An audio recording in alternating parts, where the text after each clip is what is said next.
17장. 그런즉 사랑하는 자들아, 이 약속을 가진 우리는 하나님을 두려워하는 가운데서 거룩함을 온전히 이루어 육과 영의 온갖 더러운 것에서 자신을 깨끗하게 하자. 마음으로 우리를 영접하라. 우리는 아무에게도 불의를 행하지 않고 아무에게도 해롭게 하지 않고 아무에게서도 속여 빼앗은 일이 없노라. 내가 이 말을 하는 것은 너희를 정죄하려고 하는 것이 아니라 내가 이전에 말하였거니와 너희가 우리 마음에 있어 함께 죽고 함께 살게 하고자 함이라. 나는 너희를 향하여 담대한 것도 많고 너희를 위하여 자랑하는 것도 많으니 내가 우리의 모든 환난 가운데서도 위로가 가득하고 기쁨이 넘치는도다.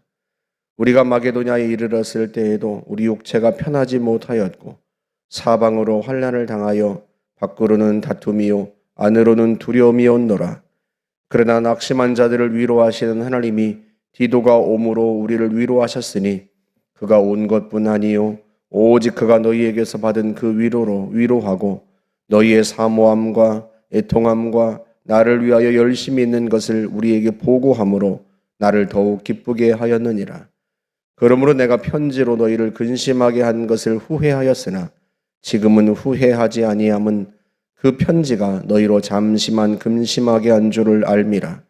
내가 지금 기뻐함은 너희로 근심하게 한 까닭이 아니요 도리어 너희가 근심함으로 회개함에 이른 까닭이라. 너희가 하나님의 뜻대로 근심하게 된 것은 우리에게서 아무 해도 받지 않게 하려 함이라. 하나님의 뜻대로 하는 근심은 후회할 것이 없는 구원에 이르게 하는 회개를 이루는 것이요 세상 근심은 사망을 이루는 것이니라. 보라, 하나님의 뜻대로 하게 된 이 근심이 너희로 얼마나 간절하게 하며 얼마나 변증하게 하며 얼마나 분하게 하며 얼마나 두렵게 하며 얼마나 사모하게 하며 얼마나 열심 있게 하며 얼마나 벌하게 하였는가. 너희가 그 일에 대하여 일체 너희 자신의 깨끗함을 나타내었느니라. 그런즉 내가 너희에게 쓴 것은 그 불의를 행한 자를 위한 것도 아니요 그 불의를 당한 자를 위한 것도 아니요 오직 우리를 위한 너희의 간절함이 하나님 앞에서 너희에게 나타나게 하려 함이로라. 이로 말미암아 우리가 위로를 받았고 우리가 받은 위로 위에 디도의 기쁨으로 우리가 더욱 많이 기뻐함은 그의 마음이 너희 무리로 말미암아 안심함을 얻었습니다. 내가 그에게 너희를 위하여 자랑한 것이 있더라도 부끄럽지 아니하니 우리가 너희에게 이른 말이 다 참된 것 같이 디도 앞에서 우리가 자랑한 것도 참되게 되었도다. 그가 너희 모든 사람들이 두려움과 떨므로 자기를 영접하여 순종한 것을 생각하고 너희를 향하여 그의 심정이 더욱 깊었으니 내가 범사에 너희를 신뢰하게 된 것을 기뻐하노라. 아멘. 이 7장은 사실은 그 2장에서 곧바로 이어지면 훨씬 이해하기가 쉽습니다. 바울이 고린도 교회에 일어난 분쟁과 또 여러 가지 문제를 해결하기 위해서 에베소에서 편지를 썼는데 그게 고린도 전서라고 했죠. 바울이 3차 전도 여행을 에베소에서 아시아의 수도인 그 당시 로마령 아시아의 수도인 에베소에서 했는데요. 에베소에서 약 3년여 동안 머물렀는데 그 사이에 고린도 교회에 문제가 생겼어요. 고린도 교회에서 몇몇 사람들이 바울에게 와서 고린도 교회에 일어난 문제, 또 고린도 교인들이 궁금해하는 것, 여러 가지 문제들을 바울에게 알렸고 바울이 그 문제를 해결하기 위해서 제일 먼저 분쟁부터 시작해서 음행, 또 세상 법정에 송사한 문제, 여러 가지를 이제 해결하기 위해서 편지를 써서 디모데에게 보냅니다. 그런데 디모데가 와서 소식을 알려주는데요. 문제가 해결되지 않아요. 그래서 바울이 직접 고린도로 건너갑니다. 고린도서 12장 24절 또 13장 1절에서 이제 그 대목을 이야기하는데 보라 내가 이제 세 번째 너희에게 가기를 준비하였으니 하고 12장 24절에서 이야기를 하고 13장 1절에서도 내가 이제 세 번째 너희에게 가리니 하고 이야기한단 말이죠. 세 번째 간다 이렇게 표현을 하는데 세 번째 간다는 것은 두 번째 방문이 있었다는 의미잖아요. 바울이 2차 전도 여행 때 고린도에 이르러서 거기에서 1년 6개월을 머뭅니다. 그것이 1차 고린도 방문이었고요. 그 2차 전도 여행 후에 3차 전도 여행은 어디로 갔는가 하면 에베소로 갔단 말이죠. 지금 바울이 에베소에 머물고 있는 중이잖아요. 그러니까 바울이 세 번째 너희에게 간다 표현한 것은 바울이 에베소에 머물고 있던 이 3차 전도 여행 중에 어느 때에 두 번째 고린도에 갔다는 의미입니다. 그 두 번째가 언제인가? 고린도 전서를 쓴 후에 디모데에게 보냈는데 문제가 해결되지 않자 바울이 직접 두 번째로 고린도에 건너간 거죠. 그런데 바울이 고린도에 갔을 때 문제가 해결되기는커녕 수모를 당하고 돌아옵니다. 분쟁도 해결되지 않고 또 죄를 저지른 사람들도 회개하지 않고 오히려 그들에게 수모를 당하고 돌아와요. 그리고 나서 편지를 썼는데 고린도후서 2장 4절에서 그렇게 얘기하죠. 내가 마음에 큰 눌림과 걱정이 있어 많은 눈물로 너희에게 썼노니. 많은 눈물로 썼다 해서 학자들이 이걸 눈물의 편지라고 그렇게 부릅니다. 오늘 7장에서도 그 이야기를 하죠. 내가 그 편지를 너희에게 쓴 것을 후회하였다 이런 표현을 쓰고 그 편지가 너희로 잠시만 근심하게 한 줄을 안다 이런 표현을 쓰지 않습니까? 그 편지, 물론 지금 그 편지는 우리에게 있지 않아요. 그러나 분명한 것은 바울이 많은 눈물을 흘리면서 그 편지를 썼던 것 같아요. 그들이 회개하기를 바라고 또 격정과 분노로 한편으로는 큰 걱정으로 눈물로 편지를 썼단 말이죠. 그 편지를 디도 편에 보냅니다. 그런데 디도가 고린도로 편지를 가지고 간 후에 디도가 돌아오지 못한 상태에서 에베소에 폭동이 일어나요. 바울이 에베소에 복음을 전하기를 약 3년에 걸쳐서 복음을 전했는데 그러자 많은 에베소 사람들이 예수를 믿었단 말이죠. 그러자 아데미 여신 신상을 팔아서 생계를 유지하던 데메드리오라고 하는 사람이 그 직공들과 함께 바울을 대항하여 데몬스트레이션을 일으킨 거죠. 데모를 한 거예요. 왜냐하면 여신 신상이 잘 안 팔리니까 자기들의 생계가 위협을 받는단 말이죠. 많은 사람들이 바울의 복음을 듣고 예수를 믿으니까 더 이상 신상이 잘 팔리지를 않아요. 그것 때문에 바울을 대항하여서 소요를 일으킵니다. 그때 상황이 얼마나 심각했는지를 고린도후서 1장에서 이야기하죠. 우리가 아시아에서 당한 환난을, 에베소를 이야기하는 거예요. 아시아에서 당한 환난을 너희가 모르기를 원하지 아니하노니 우리가 사형 선고를 받은 줄로 알았다. 이런 표현을 쓰죠. 그때 바울이 큰 목숨의 위태로움을 겪었던 거예요. 소요가 그치고 나서 사도행전 20장 1절에서 그런 표현을 쓰죠. 19장에 이제 그 내용이 나오는데 사도행전 20장 1절에 소요가 그침에 바울은 제자들을 불러 권한 후에 마게도냐로 가니라. 그들을 작별하고 마게도냐로 가니라 하고 말합니다. 바울이 에베소를 떠나서 마케도니아로 건너가는 거죠. 그때 그 상황을 고린도후서 2장 12절에서 이야기를 합니다. 그래서 뭐라고 얘기하는가 하면 내가 그리스도의 복음을 위하여 드로아에 이름에 주 안에서 문이 내게 열렸으되 내가 내 형제 디도를 만나지 못함으로 심령이 편하지 못하여 그들을 작별하고 마게도냐로 가니라. 그러니까 에베소를 떠나서 드로아에 이르렀는데 트로이의 목마라고 알려진 트로이, 그곳이 이제 성경에는 드로아라고 기록되어 있는데 바울이 2차 전도 여행 때 마케도니아로 건너가는 곳이 바로 그 드로아였죠. 드로아에서 환상을 보고 마케도니아로 건너가지 않습니까? 그러니까 마게도냐로 가는 길에 이제 드로아에 이른 거예요. 그때 복음의 문이 열렸다는 거예요.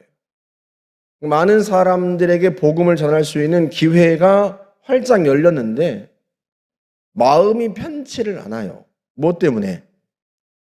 디도를 만나지 못한 거예요. 고린도에 눈물의 편지를 가지고 떠난 디도를 보지 못해서, 고린도 교회 소식을 듣지 못해서 도무지 마음이 편치 않고 마음이 어수선해서 드로아에서 복음을 전할 수가 없는 거예요. 문은 열렸는데 많은 사람들이 복음을 받아들일 준비는 되었는데 그게 눈에 보이는데 도무지 마음이 편치 않아서 거기에 머물러서 복음을 전할 수가 없는 거죠. 이게 얼마나 안타까운 일이에요. 복음의 문은 활짝 열렸는데 많은 사람들이 마음의 준비가 되었는데 그걸 보고서도 그들과 함께 머물면서 그들에게 복음을 전하고 그들을 양육하지 못하는 그 심정이 어떻겠어요? 무엇 때문에? 고린도 교회 때문에. 교회에 일어나는 분쟁과 교회에 일어나는 많은 문제들이 해결되지 않은 상태, 해결되었다는 것을 듣지 못한 상태이다 보니까 그가 결국은 드로아에 오래 있지 못하고 그들을 작별하고 마게도냐로 갑니다. 그게 이제 2장 13절의 말씀이었어요. 그게 7장 5절로 이어지는 거예요. 그들을 작별하고 마게도냐로 가니라. 7장 5절에서 우리가 마게도냐에 이르렀을 때에도 하고 이렇게 이어지는 겁니다. 우리가 마게도냐에 이르렀을 때도 우리 육체가 편하지 못하였고 사방으로 환난을 당하여 밖으로는 다툼이요 안으로는 두려움이었노라. 마게도냐에 이르렀는데도요 사방으로 환난이 많아요. 박해가 있어요. 복음을 전하기가 어려운 거죠. 밖으로는 다툼이고 사람들이요 유대인들이었겠죠. 바울과 다투려고 바울을 죽이려고 덤비는데 안으로는 두려움이었다. 많은 박해 속에서도 담대하게 복음을 전해야 되는데 그렇지를 못하고요. 마음에 온통 두려움이 가득해요. 무엇 때문에? 고린도 교회 때문에. 그러니까 사역자들에게요. 교회는 살고 죽는 이 갈림길을 받아요. 교회가 편하면 내 마음도 편하고 교회가 어려우면 내 마음도 지옥 같고 어려움을 겪어도 교회가 편하면 넉넉히 그 어려움을 이겨낼 수 있는데 교회가 어려우니까요. 내가 박해를 당하고 어려움을 겪어도 견디는 게 아니라 마음에 두려움이 가득해요. 그래서 사역자는요, 교회와 운명을 같이 하는 거예요. 그런데 디도가 와서 마게도냐에서 디도를 만난 거죠. 낙심한 자를 위로하신 하나님이 디도가 오므로 우리를 위로하셨다. 이런 표현을 씁니다. 드디어 디도를 마게도냐에서 만난 거죠. 그러니까 고린도의 편지를 디도 편에 보냈는데 디도가 그 편지를 가지고 가서 읽어주지 않았겠습니까? 디도 역시도 눈물로 그 편지를 읽었을 거예요. 그러자 성도들이 그 편지를 내용을 듣고 회개한 거예요. 교회 문제가 해결된 겁니다. 그 소식을 갖고 이제 고린도에서 배 타고 곧바로 에베소로 건너간 게 아니라 육지로 위로 거슬러 올라가서 마게도냐를 거쳐가지고 그쪽으로 오려고 이제 에베소로 오려고 마게도냐로 갔는데 거기에서 바울을 만난 거죠. 단순히 디도를 만나서 기쁘고 위로를 받았다는 게 아닙니다. 그가 온 것뿐 아니요. 오직 그가 너희에게서 받은 그 위로로 위로하고 누구를? 바울을. 디도가 그들에게서 위로를 받았다는 것은요, 고린도 교회 문제가 해결됐다는 것을 의미합니다. 그러니까 디도가 받았던 그 위로로서 우리를 위로하였다. 그리고 또 너희의 사모함과 애통함과 나를 위하여 열심히 있는 것을 우리에게 보고함으로 나를 더욱 기쁘게 하였느니라. 너희의 사모함, 애통함, 누구를 향한? 바울을 향한 사모함과 자신의 죄 때문에 그들이 애통해하고 바울을 위하여 열심히 있는 것을, 바울을 간절히 사모하는 것을 디도가 보고함으로써 바울의 마음을 기쁘게 한 거죠. 그러므로 내가 편지로 너희를 근심하게 한 것을 후회하였으나, 어떤 편지? 그 눈물의 편지, 고린도후서 2장 4절에서 말한 많은 눈물로 너희에게 썼노라 하는 그 편지, 디도가 들고 갔던 그 편지, 그 편지로 너희를 근심하게 한 것을 후회하였다. 왜? 막상 이제 회개하고 그들이 잘못했다고 회개하고 다시 그 믿음에 선 것을 보니까 그제야 내가 그렇게까지 쓸 필요는 없었는데, 이렇게 후회하는 마음이 든 거죠. 하지만 지금은 후회하지 아니함은 그 편지가 너희로 잠시만 근심하게 한 줄 알미라. 잠시만 근심하게 했어요. 그리고 그들로 하여금 회개하게 한 거죠. 지금 내가 기뻐함은 너희로 근심하게 한 까닭이 아니요, 너희가 근심함으로 회개함에 이른 까닭이라. 바울의 편지를 그들이 듣고 그들의 마음에 근심이 일어나고 우리가 잘못했구나, 우리가 정말로 큰 잘못을 저질렀구나 하고 잠시 근심하였지만 그 근심이 무엇을 이루게 했어요? 회개를. 하나님 앞에 회개하게 만든 것입니다. 그래서 10절의 말씀이 그 말씀이에요. 하나님의 뜻대로 하는 근심은 후회할 것이 없는 구원에 이르게 하는 회개를 이루는 것이요, 세상 근심은 사망을 이루는 것이라. 하나님의 뜻대로 하는 근심이 있어요. 그 하나님의 뜻대로 하는 근심은 우리에게 구원에 이르게 하는 회개를 이룬다는 거예요. 우리로 하여금 구원에 이를 수 있도록, 우리의 죄를 회개하고 하나님의 구원에 이를 수 있도록 우리로 하여금 그렇게 회개하게 만드는 거죠. 세상 근심은요, 세상 근심은 사망을 이루는 것입니다. 세상 근심은요, 우리의 마음을 병들게 하고, 근심은요, 우리에게 아무런 유익이 없어요. 하지만 하나님의 뜻대로 하는 근심이 있다는 거예요. 어떤 근심? 우리를 회개하게 하는 근심. 여러분, 우리가 항상 마음이 평안한 게 그게 축복이 아니에요. 우리가 잘못하고 죄를 저지르고 있는데도 불구하고 우리의 마음이 평안하다? 이건 정말 큰 문제죠. 로마서를 우리가 다루었습니다만 로마서 1장에서 그 이야기를 하죠. 내버려 두었다. 죄를 짓는데도 하나님이 내버려 두신 거예요. 이게 가장 큰 심판입니다. 하나님은 우리를 내버려 두시면 안 되죠. 우리가 죄를 지으면 성령께서 우리의 마음에 근심을 일으켜야죠. 내가 이러면 큰일 나는데, 내가 이러다간 정말 큰일 나는데 하고 내 마음에 불안과 근심이 일어나야 된단 말이에요. 그게 하나님이 나를 버리시지 않은 증거예요. 성령이 여전히 내 안에서 역사하시는 증거란 말이죠. 그게 하나님의 뜻대로 하는 근심입니다. 우리에겐 그 근심이 있어야 돼요. 항상 마음이 평안하다고 좋은 게 아니에요. 내가 잘못하고 엉뚱한 길로 가는데 내 마음에 평안이 있다? 이건 정말 위험한 거예요. 하나님의 뜻대로 하는 근심이 있어야 돼요. 하나님이 우리 속에 근심을 일으키셔야 돼요. 내 마음이 불안해야 된다는 말이죠.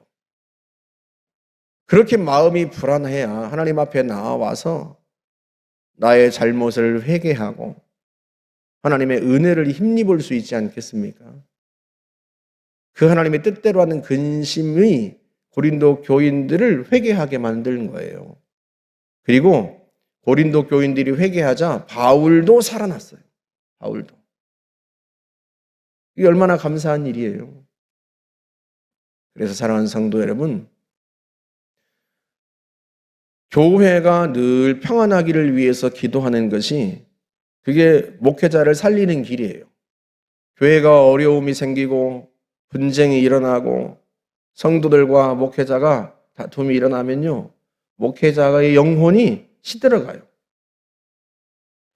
여러분은 평안합니까? 그렇지 않잖아요.